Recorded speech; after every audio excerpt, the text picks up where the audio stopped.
Ladies and gentlemen, the story you are about to hear is true. The names have been changed to protect the innocent.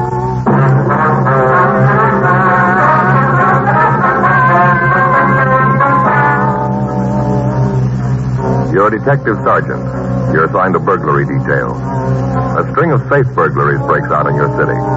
In the past 2 months, 35 safes have been broken into. You know there's more than one man in the operation. You've got no lead to the thieves' identity. Your job? Get him.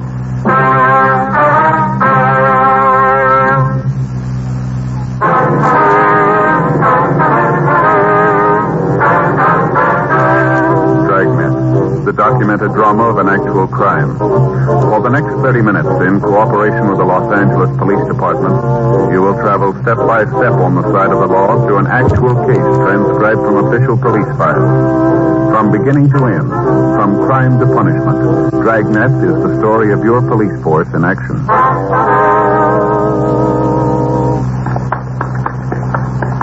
It was Tuesday, August 18th. It was warm in Los Angeles. We were working the day watch out of burglary detail. My partner's Frank Smith. The boss is Thad Brown, chief of detectives. My name's Friday. It was 1:34 p.m. when we got to the second floor of the Central Jail building, the crime lab. Couldn't sleep last night. Say and I had another beast. Oh, what about this time? Cards, you know, can ask them. Yeah? Folks next door came over after dinner and we got to playing. They play real good. Mm-hmm. It wasn't long before we were really getting slots. What? You know, slots. Beaten. Oh. Terrible. Yeah. Last hand, they go down right away, Joe. Seemed like everything I threw them they could use. Picked up everything. I couldn't do anything right. Just kept building up mills, they did. Big thing for us was to get out as quick as we could. You know, get the hand over with. Yeah. Faye wasn't doing any good. Finally, I still don't know how they let it happen. I got enough points to go down, so I asked Faye if it's okay. You have to do that, you know, ask your partner's permission to get the hand over. Yeah. You know that? Well, I played it a couple of times. Yeah, with you, remember? Oh, that's right. Well, you might not believe it, but you know what she said? No. Just sat there and said she didn't think it was time. Is that right? Yeah. I know it's kind of picky, but there they were, the other kids just piling up points, slocking us all over the place. Slocking. Yeah, handing around a couple of more times. Each time I asked Faye if she wants to get out. Each time, you know what she says? No. That's it. No. Well, what finally happened? Oh, the other folks ran out of cards. Wasn't any more play, so they got out. 3,600 points. And I found out why Faye didn't want to quit. Why? Had a deuce. What? A deuce, a two, you know? Yeah. Well, said she didn't want to get caught with it. Yeah, well, we better get started, huh? Wait a minute, that's not the worst of it, let me tell you. All right. All night we're playing, see, all night. I'm saving cards, you know, I like tens, like to get tens, I save tens. Yeah, I guess everybody saves tens. Well, I save more than other guys, they save a lot of stuff. So we get all through, and you know what? We find out there are only 7 tens in the deck. One of them's missing. All night, there's 7 tens. Well, that's dreadful. Well, I tell you. You were schlocked. Schlocked. Didn't sleep a wink. Friday? Yeah, right. Back here. Girls got the lunch. Come on back. Hi, how's it going, Ray? Moving around, about all. Hot out, huh? Yeah, paper says it's going to go over 90 today. Too hot for me. Yeah. Well, how you coming on the job this morning? Finishing up. Looks like the rest of them. Yeah. Got some pictures here. Take a look. Here's pictures of the marks they left on the door this morning. Mm-hmm. See those 2 long scratches on the wood? Yeah, here? Yeah, over here. Here's a picture from the Argosy Manufacturing Company's door. See? Yeah. Same 2 marks. Pretty safe bet to figure that both doors are open to the same pry bar. Yeah, same type of entrance made this time, huh? Yeah, just the 1 mark on the door. They know what they're doing. Insert the bar, hit it once, and the door opens. Mm-hmm. How about the safe? What do you got on that? Right here. This is the picture we got of the room, same as the others. Standard rip job, nothing different there. How about marks? No help there. Here's the pictures. Looks like the same tool that was used on the other job. Did you find anything else, Ray? No. At least nothing that helps. Leighton Prince picked up a couple from the safe. Belongs to the manager of the place. Nothing else that gives us anything. Well, I'd say that was the same bunch. Yeah, either that or they're lending their tools to the boys in the neighborhood. Yeah, well, that isn't likely. Clear in, right? Yeah, thanks. Right? There's the light.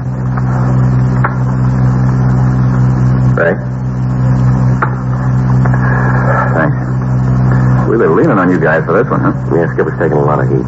What's this make for him? 34, 35? 35, 6 months. Get any nearer to him? No, not much. Got anything to tell how many men there are? It'll be hard to say for sure. The way they work figures about 3 or 4, maybe. Yeah, that's the way it looks. Take that number to pull off the operation as smooth as they're doing it, though, Ray. You got anything at all to work on? Well, we checked around town. There aren't any rumbles. One of the tightest gangs that we've seen in a long time. Doesn't seem like anybody outside knows what's going on. We checked the places around. Nobody's spending a lot of money they can't account for. How much did it take so far? Well, what they got this morning, let's see, it comes to a little under $36,000, doesn't it, Frank? Yeah. What about you, Ray? You turn up anything we can use? Nothing that points anyplace. We know how they got in, how they hit the safe. That isn't going to help much. Same MO as the others. You haven't got any idea who they are, huh? No, nothing. Have any idea who they are? We could maybe use the anthracene on their tools. That's great. We got to find the tools before we use that. We got no idea where they plant them. Seems that one of your informants would be able to come up with something on it. Yeah, you'd think so. We've checked them all, Ray. No leads to the gang. Doesn't seem there's anybody in town that knows who they are. Anybody new operating around? No, we checked that out, too. Said the staff's office makes so many runs that they're wearing out the cards. MO isn't new. It's been used before, but all the possibles have been checked out. Stuff from Brereton up at CII, the other lead from the APBs, they're all been cleared. Now, we got just what we started with, the gang working when they want to, where they want to, and there's nothing we can do about it. Well, I wish there was more I could do to help out. Yeah. I gotta get back to work. Got some precipitant test homicide warrant this afternoon. Yeah, well, we'll see you later, Ray. Right. You want this stuff booked? Yeah, we'll take care of it. Okay. Excuse me a minute. Sure. Crime lab, Tinker. Yeah? Yeah, they're both here. Well, which one? Yeah, hold on. Joe? Yeah. You, office. Thanks. Friday.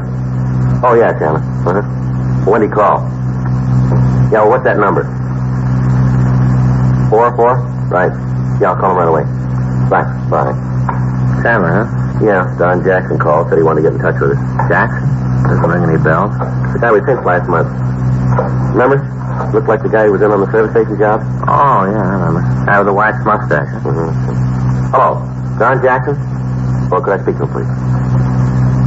Don? Joe Friday. Yeah. Mm-hmm. Yeah, well, it's 1:47 now. Take us about 10 minutes. How about 2? All right, fine. Yeah, we know where it is. Right. We'll see you there. All right, bye. What's he want? He wants to see it. Another rip job. Yeah? Says he's got a rumble on him.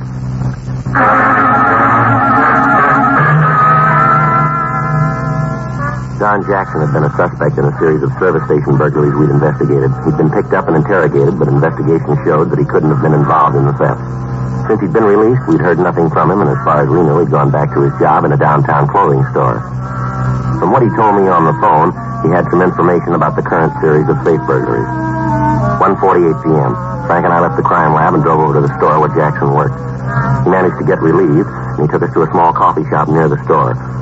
We sat down and ordered some coffee, and Jackson told us what he knew about the burglaries. Now, I could be wrong about this. I don't think so. But I'd say it could be. Uh-huh. Johnny, you got any one reason for figuring that this Scott fellow's tied in with the job? Well, nothing I can put my finger on, you know. Just that the guy's never done a full day's work in his life. Don't think he knows what a callus is. Yet he's always loaded, always got a roll. It's real, too. Not like them you see sometimes with a big bill on the outside and ones in the middle. Now, this guy's loaded, you know? Yeah. Where'd you meet him? Well, I was sitting in a bar down the street one night having a belt before dinner. We got to talking, ended up eating together that night. You remember when this was, Don, when you first met him? Well, let me see. Yeah, it was the day I got the trench coat from England. Now, let me see. That make it about August 4th. Yeah, it was the night I got the coat. Come to think of it, that's what got us to talking, the coat. I don't understand. Well, you see, I got this here coat I had to send over from England. It's a real beauty. All kinds of linings, wind straps in the sleeves. It's great, you know? Uh-huh. Well, I had him send this coat to the store. We got down the 4th. I had it with me that night. And Scotty noticed it. We got to talking about clothes and went to dinner. He asked me how much the coat cost. I told him run about 40, maybe $50.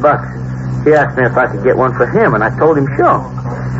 It'd take a couple weeks. Uh-huh. Well, he asked me to send a letter to my friend Airmail Special and asked him to send the coat over by express. I told him I would. And then he asked me if I wanted to pay me then. Yeah. I told him no, wait till I knew just how much the coat was going to run. You know, duty and postage and all that. Yeah, I know. Well, he said that'd be okay with him. I saw him a couple of times after that, and every time he'd ask about the coat, I told him that was in the works, you know. Mm-hmm. Well, finally got the coat. It was beautiful. Never saw the guy again. I'm out $46. Crummy Scott, leave me with that coat. My own money, too. $46. I don't make enough to lose that kind of money, you know. Well, that's too bad, Jackson. But why do you figure this Scott had anything to do with the burglary? Well, now, I just told you. For one thing, the money. Always had a lot, but I never had a job. No place to get the money. Not only that, but one night, well, I saw him. We were going out to dinner, and he said he couldn't quite make it then. That something had come up. That he had to take a rain check, you know. Uh-huh. Well, I asked him what had come up, what was so important. He said he had to see a guy over in East L.A., some sort of business deal. You say what this deal was about? No, he wouldn't say. The next day he shows up loaded. Got a roll on him, choke a horse. Now, I asked him where to get it. I kid him about being one of the guys who ripped the safe in the Argosy plant. What did he say to that? Nothing, just got real serious, you know. Asked him why I asked him that. What made me think he was in on the job? I kept telling him I didn't know anything about it. I was just kidding. He finally bought it and said it was okay, but he said I shouldn't go around saying things like that. All right, go ahead. Well, I got the coat, looked Scotty up to give it to him, wouldn't pay for it. They locked the coat thing up or something, I don't know, set the wrong size, and I'm stuck with it. He wouldn't have anything to do with it. I figured since I ordered it for him, it ain't my fault that it's big. He should pay for it, you know, $46. Now, any way you look at it, I laid out the dough. I figured he should make good on it. He wouldn't do it. And I got sore, and I figured that maybe you'd like to know how he acted about the Argosy job. Lousy bum. $46 that coat cost. You know where this Scott lives? No, I haven't got the slightest idea. But I got his phone number, though. I'll give you that. Can you give us a description on him? Sure, he's a sneaky little guy. No wonder the coat won't fit.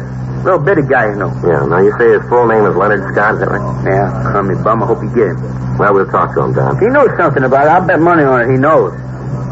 Say, I don't like to bring this up, but you guys could do me a big favor, you know. What's that? No, I don't suppose you could. What is it, Don? You know anybody could use a size 52 trench coat?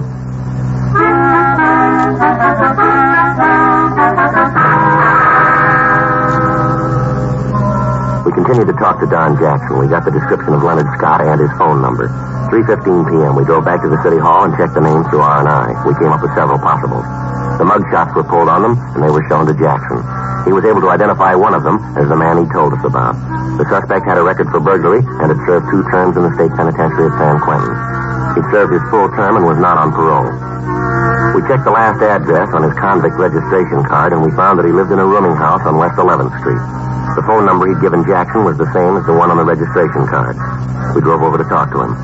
We found that he wasn't in his room, and from the landlady we learned that he was expected back around 7 that evening.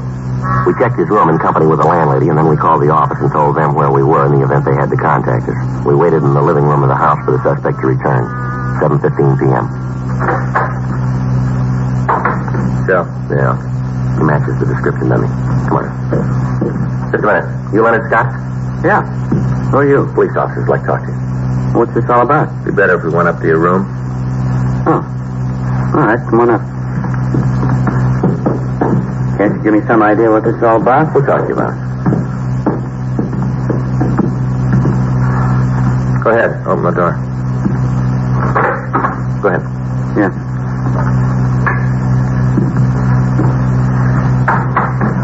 Okay, what's the pitch? You've been through it before. You're an ex-con.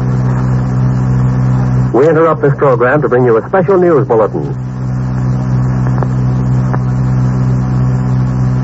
Ladies and gentlemen from the NBC newsroom in New York, here are the latest names of the men to be sent back to Freedom Village in Munsan.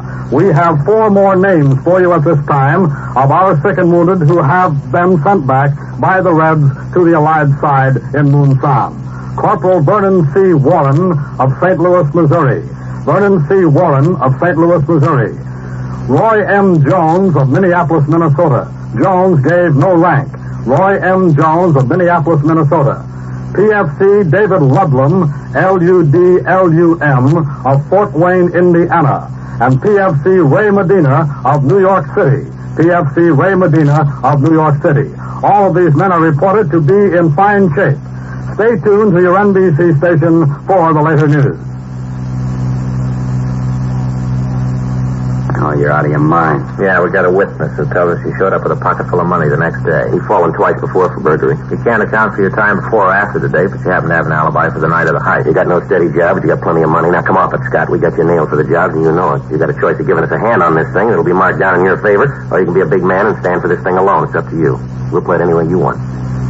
You figure you can make me for the job? Looks like it won't be too tough. You're in the middle, Scott. Why don't you cop out? What do I get for turning pink? I told you it'd be marked down that way. How about it, Scott? All right, I guess I gotta go with you. I wasn't in on the jobs. I didn't really have anything to do with the casing. It helped a little bit. Not much, just a little. What'd you figure in it? Once I worked as a lookout for him. Who are they? I can give you the name. Like, see you get them, lousy bunch. Hope you get them good. Make every one of them lousy bums the way they treated me. What do you mean by that? Big deal. Had the cops running around in circles. Big deal. Nothing. Work along with them. Everything will be fine. Big deal. How many of them are there? 4. 4 real bums. They said they were going to take care of me. They told me I'd get my share of the money. Lousy liars. One job I was with them. After that, they told me I hadn't done enough to earn my way, but I wasn't any help to anybody. Well, next time you see them, you can tell them. Yeah? They were wrong.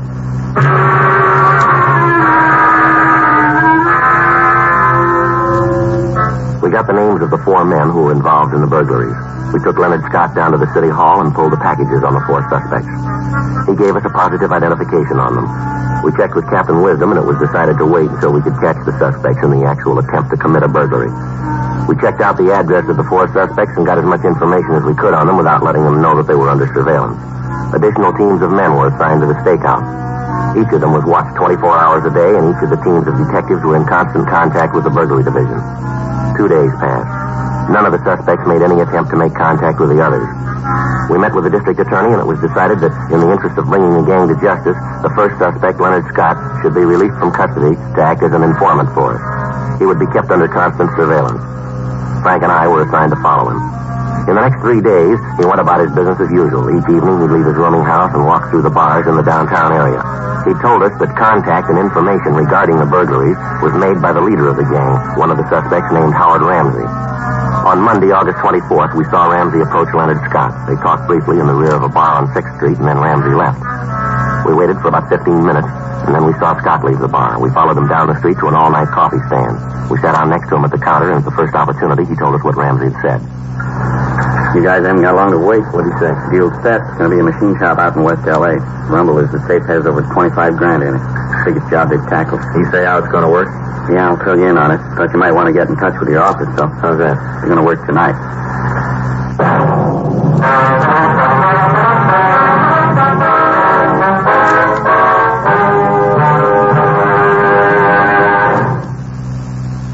You are listening to Dragnet, the authentic story of your police force in action.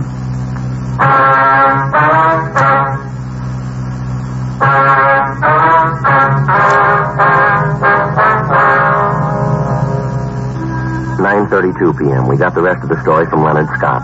The plan, as he outlined it for us, was that the 4 other suspects would not meet until they were at the plant that was to be burglarized. We got in touch with the men who were following the suspects and told them what had happened. 10:07 p.m. We met with Captain Wisdom and put the operating plan into effect. It had been arranged that all of the men following the suspects would be in 3-way radio cars so that constant communication could be kept between the units of the operation. Additional officers were planted on the roofs of the buildings surrounding the plant to be burglarized. These men would be equipped with walkie-talkies so they could keep in constant touch with each other and with us in a 3-way radio car. In this way, we could direct operations, and we'd have a complete picture of what was happening in the immediate vicinity. A blockade system was set up to be put into operation once the suspects had entered the trap so that escape would be impossible. 11:45 p.m. The plan was completed, and the men involved were in their assigned positions. We followed Leonard Scott to his rooming house, and he changed to his working clothes. He came out of his house, and we followed him out the freeway to Hollywood. From there, he drove out Sunset Boulevard to Whittier Drive in Beverly Hills, and then he went out Wilshire Boulevard toward West L.A. As we drove, we could hear the other units reporting the position of the men that they were following. All of the suspects left their homes at approximately the same time, and it looked as if they would get to the plant within a couple of minutes of the scheduled time. Scott had told us that they would not meet at the plant, but they'd rendezvous at a drive-in a couple of blocks from the plant. There, they would be given their instructions. 2:16 a.m., the 5 cars pulled into the drive-in, and after a brief conversation, they all left and drove toward the plant. 2:23 a.m., all the police units got into their positions as arranged. Frank and I took up our positions, and we listened to the reports coming in over the radio. Unit 1KY80, Unit 1KY80, Rubles, come in. Unit 1KY80 to Rubles, go ahead. I'm on the roof of the building directly across the street from the factory, Joe. I can see the suspects now. How many of them are there? I can see 3. I think there's a couple more at the corner as lookouts. Hey, Donovan's down the block. Maybe he can see the others. Unit 1KY80 to Donovan. Come in, please. Over. This is Donovan. Yeah, there's one of them on the corner down here. He drove up and got out to take a look at the motor of his car. He's over there working on it now. This Rubles, I can see another one at the other corner. He's changing a tire. Got the jack under the car, but he's not trying to get the wheel off. The others are at the factory door now. You see anything where you are, Joe? Not much. Shadows across the street. I can't see the doorway. What are they doing now? They're inside now. They forced the lock on the door and got inside. Door's closed. Now, I can't see him anymore, Joe. All units, this is Friday in Unit 1KY80. All units move in to apprehend suspects. Repeat, move in to apprehend suspects. Units 2R4, 5, 6, and 7, and Unit 2R20. Move to blockade positions. All right, let's go. Right. They got the place covered in back okay? Yeah, all covered. All right. This ought to do it. Right. All right, let's go. Yeah.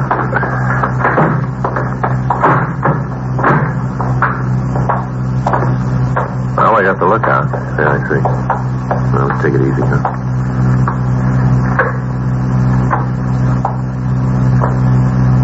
See him? No. The light back there looks like the office. Wait a minute. Yeah. All of them must be back there. Sounds like they're putting the bar into the back of the safe, doesn't it? Yeah. Rubles? Let's go. They're in the office now. You want to move in from that side? Right. All right, let's go. All right. Come on, get on it. We haven't got all night. That safe's still like a sardine can. It doesn't even take that long. We're doing the best we can. We got the 10 on fire that's giving us trouble. Yeah, let me take a look. All right, hold it right where you are. Let's get out of here. Watch him, Joe. I'll get him. Right. Come on, Ramsey. You have a place to go. The building's surrounded. Back here, Joe. Get out of here, Cox. You're never going to take us. Hold it up. Don't shoot anymore. I give up. I give up. Come on, Cox. Come on and get it. He ain't talking for me. I've had it. I don't want any more shooting. I give up. All right, throw your guns out here. It's fine. All right. Come on out there. Get over there. Get your hands back of your head. Stand right there and don't move. I gave up, didn't I? I didn't want any more of it. Come on, Ramsey. Your partner was smart. Why don't you play it that way, too? You come and get me, Cox. All right. You win. I'm out of shells. Don't shoot. Throw that gun out here. All right, now come on out here. Keep your hands back of your head. Come on, move. That's good right there. All right, all right. Come on, Ramsey. Over there next to your partner. Now stand still, both of you. Put your hands against the wall. Stand still. Don't move. All right, they're clean, Joe. All right. There were three of them. Where's the other one? I made a break for the front door. They got him out there. Lousy luck all the way around. How'd you know? Who told you? That doesn't make any difference. Well, somebody had to tell you. You'd never find out if somebody had told you. Yeah, that's right. Come on, let's go now. Well, who told you? Who turned Frank? Somebody had to tell you, didn't Well, they? don't you worry about it, mister. What do you mean? You're going to have a lot of time to figure it out. Now, let's go.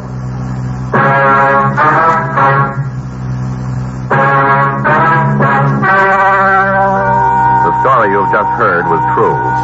The names were changed to protect the innocent. On January 14th, trial was held in Department 89, Superior Court of the State of California, in and for the County of Los Angeles. In a moment, the results of that trial.